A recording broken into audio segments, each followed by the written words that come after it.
बिस्मिल्लाहिर्रहमानिर्रहीम। अस्सलाम वालेकुम नाज़रीन, आप यूट्यूब चैनल देख रहे हैं। मैं इमरान खान हूँ। औरंगज़ेब साहब हैं पाकिस्तान के वज़ीर ख़जाना। उन्होंने एक मीटिंग की है रोथस्चिल्ड ग्रुप के साथ। ये रोथस्चिल्ड कौन है? ये दुनिया की अमीर तरीन एक फैमिली है रोथस्चिल्ड। इनका जो ग्रुप है, इसके अंदर जो सीनियर तरीन लोग हैं, उनसे एक मुलाकात की है फाइनेंस मिनिस्टर औरंगज़ेब ने। और इनकी टीम से मुलाकात करके जो प्लान सामने लाया गया है वो ये है कि पाकिस्तान को री एंटर किया जाए ग्लोबल कैपिटल मार्केट्स के अंदर। ये मामला क्या है, ये लोग कौन है? देखिए, अगर आज इमरान खान की हुकूमत होती है, कोई भी ऐसी हुकूमत होती जिसे पाकिस्तान की मिलिट्री एस्टेब्लिशमेंट पसंद ना करती, तो रोले पड़ जाने थे कि यहूदियों के एजेंट बन गए, यहूदियों को बेच दिया, मुल्क फारिग कर दिया। रोथस्चिल्ड कौन है, थोड़ा सा बैकग्राउंड मैं आपको बताता हूँ। 16वीं सदी ईस्वी में जर्मनी का एक शहर है फ्रैंकफर्ट, वहाँ से इस ख़ानदान का आगाज़ होता है। रोथस्चिल्ड इसका आज पूरी दुनिया में एक मशहूर नाम है इस ख़ानदान का। इन्होंने बैंकिंग की बुनियाद रखी थी, जो जदीद बैंकिंग है। उसने अपने 5 बेटों को मुख्तलिफ दुनिया के जो यूरोप के बड़े बड़े ममालिक हैं, उनके बड़े शहरों के अंदर अपने 5 बेटों को इसी कारोबार में उसने लगाया था। और शुरू में इन्होंने फ्रैंकफर्ट में, पेरिस में, लंदन में, वियना में और नेपल्स में, हर जगह पे इन्होंने कारोबार शुरू किया।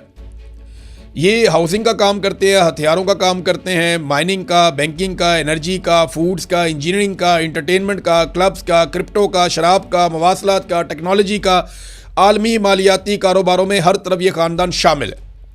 ये ख़ानदान इतना ताकतवर है कि ये पहली और दूसरी जंग अज़ीम के बीच में या उससे आगे पीछे के टाइम में ये ममालिक को कर्जे देते रहे। इनके पास इतने बड़े पैमाने पर सरमाया था। तो ये एक ख़ानदान है जिसने इसराइल को भी खड़ा किया था। इसराइल जब बना ना, तो उससे पहले एक बहुत बड़ा मुआहदा है जिसको तारीख के अंदर हमेशा याद रखा जाएगा। वो बाल्फोर डिक्लेरेशन है। एक डिक्लेरेशन है बाल्फोर डिक्लेरेशन। ये जो डिक्लेरेशन है, ये आर्थर जेम्स बाल्फोर ने लिखी थी।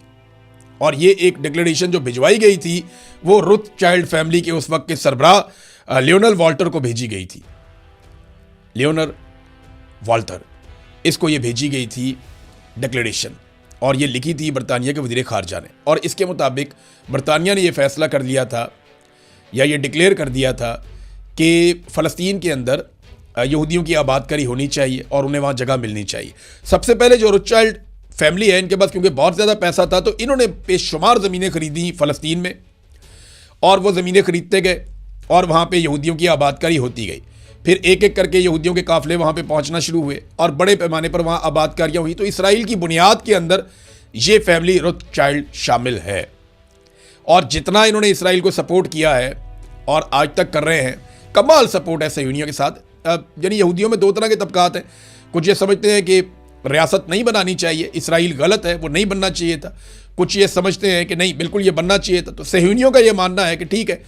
तो ये इन्होंने बहुत सपोर्ट किया रोथस्चिल्ड ने, और अब ये पाकिस्तान के साथ मईशत के मामलात को देख रहे हैं। तो इसका मतलब फिर आप समझ जाएं, यानी मुझे बज़ाहिर ऐसा दिखाई देता है कि इसराइल अब अपने फाइनेंसर्स के ज़रिए से पाकिस्तान को इस बात का यकीन दिला रहा है कि हम आपकी मईशत को भी संभालेंगे।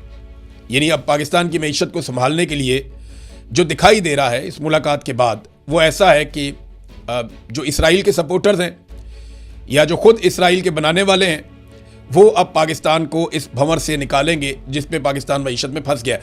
ये अगर देखें ना, एक डेवलपमेंट है ना, एक इकोनॉमिक डेवलपमेंट है। मैं इसको ऐसे रिपोर्ट कर रहा हूँ और आपको इस फैमिली का बैकग्राउंड बता रहा हूँ। मैंने किसी पे कोई इल्ज़ाम नहीं लगाया, लेकिन इंटरेस्टिंग बात यह है कि अगर आज पाकिस्तान की मिलिट्री एस्टेब्लिशमेंट के मफाद के खिलाफ कोई हुकूमत होती तो उन्होंने पाकिस्तान में आग लगवा देनी थी। मौलवी सड़कों पर होते, मजहबी इंतहा पसंद हर तरफ से निकल आते, यहाँ से फलाना फतवा आ जाता। अब कोई मौलवी नहीं बोलेगा। मुफ्ती मुनीब आप देखेंगे कोई स्टेटमेंट नहीं है। आप देखेंगे जो और दीगर मुफ्तियान हैं बहुत बड़े बड़े पाकिस्तान में, किसी का कोई स्टेटमेंट नहीं आएगा। कोई नहीं कहेगा कि आप रोथस्चिल्ड के साथ आपने मुलाकात क्यों की, आप उनके साथ कौन से मालियाती मामलात कर रहे हैं।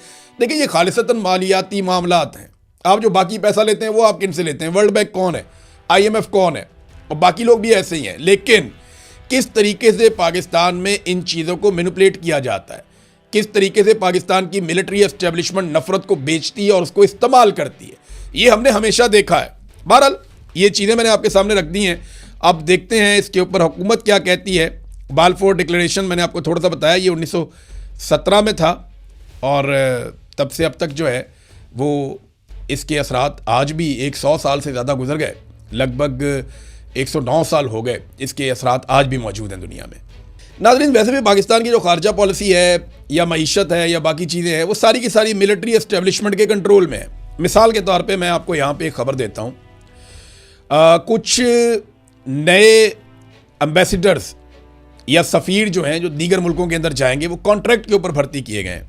हालांकि आपकी फ़ॉरेन सर्विस में बेशुमार अफसरान हैं, उनको लगाया जा सकता था जिनके पास एक्सपीरियंस भी है, लेकिन अपने वफादारों को भिजवाना होता है ना, और जब फ़ौज कंट्रोल करती है चीज़ों के ऊपर तो फिर वो अपने बंदे लगाती है।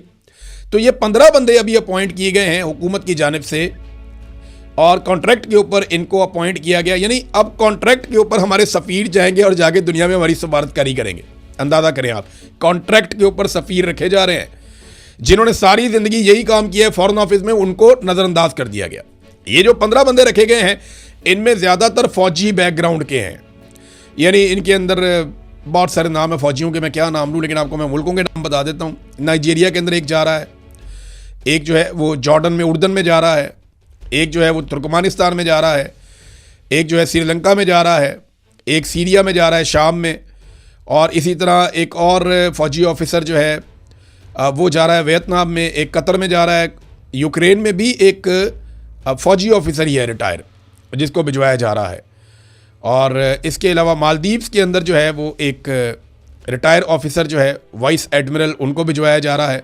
शानदार जगह है मालदीव, और नाइजर के अंदर भिजवाया जा रहा है। अलग अलग मुल्कों के अंदर ये तकरीबन 15 ममालिक हैं, वहाँ पे ये अब सफ़ीर भिजवाए जा रहे हैं, और उनमें ज़्यादा लोग वो हैं जो मिलिट्री ऑफिसर रिटायर्ड है। तो पूरी तरह से जो पाकिस्तान की खारजा पॉलिसी है वो कंट्रोल में चली गई है पाकिस्तान की मिलिट्री एस्टेब्लिशमेंट के, और ये सियासतदानों के लिए एक बड़ी नाकामी है। अगर फ़ौजी बनाएंगे खारजा पॉलिसी और मईशत की पॉलिसी और दीगर इंटरनल पाकिस्तान के मामलात में, सियासी मामलात में मुदाखलत करेंगे, तो पाकिस्तान कभी भी आगे नहीं बढ़ेगा। 4 कदम आगे बढ़ेगा तो 8 कदम पीछे आ जाएगा। आपको कभी कभी दिखाई देता है पाकिस्तान आगे जा रहा है, अच्छा भी लगता है, लेकिन फिर पाकिस्तान पीछे आ जाता है। वजह यह है कि इनकी पॉलिसी के अंदर कभी भी वो अक्ल और फहम नहीं होता जो एक सियासतदान की पॉलिसी के अंदर होता है। देखिए, जिसके हाथ में बंदूक होती है ना, उसका दिमाग थोड़ा सा कम काम करता है। ये बात मैं आपको बार बार कहता रहता हूँ। अभी देखिए ना, वक्ती तौर पर छोटे मोटे फ़ायदे के लिए ये जो अजीबोगरीब काम किया जा रहा है उसको भी आप समझिए। ये छोटा मोटा फ़ायदा है ना, अभी इस जंग के अंदर जनाब हमारी वाहवाकारी हो जाएगी, हमें शाबाशी मिल जाएगी, लेकिन हम अपना लंबा नुकसान कर लेंगे। बहुत सारे ऐसे टाउट्स हैं, बहुत सारे ऐसे पाकिस्तान की मिलिट्री एस्टेब्लिशमेंट के करीब समझे जाने वाले लोग हैं, वो लोग अब ईरान पे तनकीद शुरू कर चुके हैं। भैया, आप अमेरिका पे तनकीद कर सकते हैं, इसराइल पे भी कर सकते हैं, ईरान पे भी कर सकते हैं, लड़ाई इन तीनों के बीच में ना, लेकिन ज़्यादा वो ईरान पे तनकीद करते हैं और जिम्मेदारी ईरान के ऊपर डालते हैं। ये चीज़ कल को नुकसान पैदा करेगी और ये खाते में पड़ेगी पाकिस्तान की मिलिट्री एस्टेब्लिशमेंट के। हौसियों ने यह कह दिया है कि अगर ये जंग दोबारा शुरू हो जाती है तो हम बहरे अहमर को बंद कर देंगे और वो बाब मंदब से बंद करेंगे। मैंने आपको वो एरिया दिखाया हुआ है, फिर कभी नक्शे से आपको सारी सिचुएशन में समझाऊंगा एक आधे दिन में। तो वो कहते हैं जी हम बाब मंदब से इसको बंद कर देंगे। ये एक बड़ी अजीबोगरीब सिचुएशन पैदा हो जाएगी पूरे रीजन में। हम इस पर नज़र रखते हैं और उम्मीद करते हैं कि पाकिस्तान ने बड़ी कोशिश की है, बड़ा जोर लगाया, इनको भी मनाया, उनको भी मनाया। डोनाल्ड ट्रंप के इतने पाकिस्तान ने खुशामद की है।